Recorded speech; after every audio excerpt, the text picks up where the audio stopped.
There have been many fights scheduled in the past, but a lot of them didn't happen due to fighters being forced out of their fights due to injuries. Injuries always occur in MMA, however, there are fighters who are notorious for pulling out of fights, so here is 6 fighters that are known for pulling out of fights.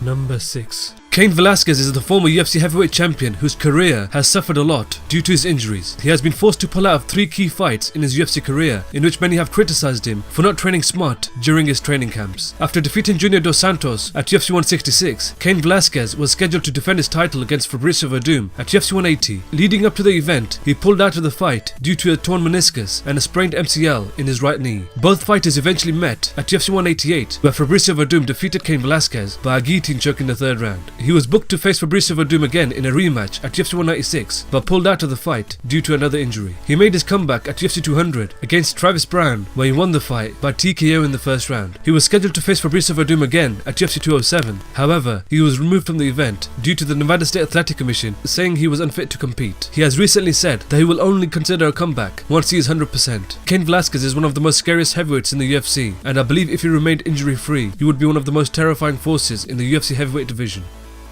Number 5.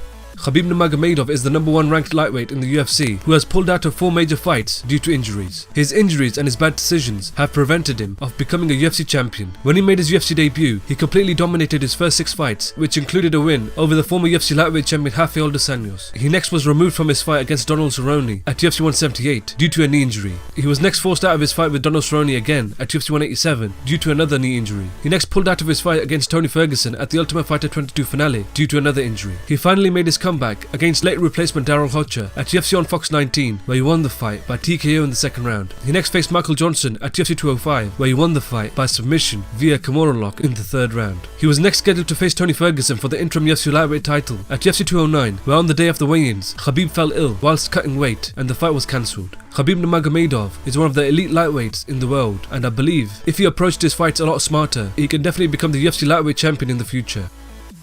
Number 4. Antonio Rogerio Nogueira is a top UFC light heavyweight who has been sidelined from many bouts where he has pulled out of 5 fights in his UFC career. He first pulled out of his scheduled fight against Brandon Vera at UFC 109 due to an ankle injury. He next withdrew from his fight against Rich Franklin at UFC 133 due to a shoulder injury. After that, he was removed from his fight against Alexander Gustafsson at UFC on Fuel TV 2 due to injury. He then was pulled from his fight against Mauricio Hua just a couple of days before UFC 161 due to a back injury, and he was removed from his scheduled fight against Alexander Gustafsson for the 2nd time at UFC Fight Night 37 due to another injury. Little Nog's UFC career has been overwhelmed by injuries, which has impacted him in progressing to the top 5 of the UFC light heavyweight division. Number 3.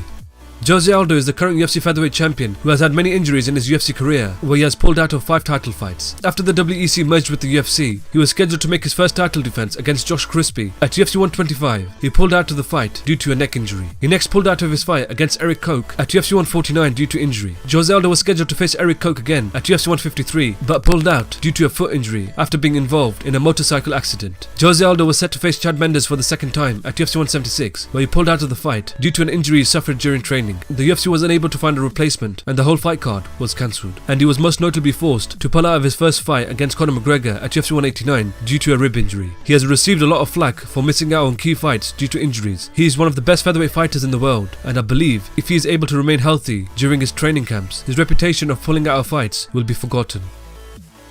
Number 2.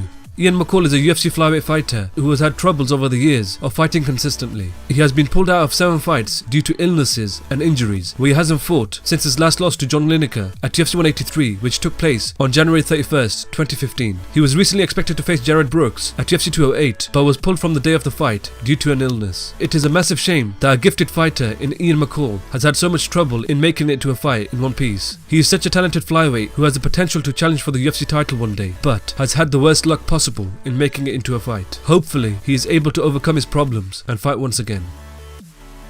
Number 1.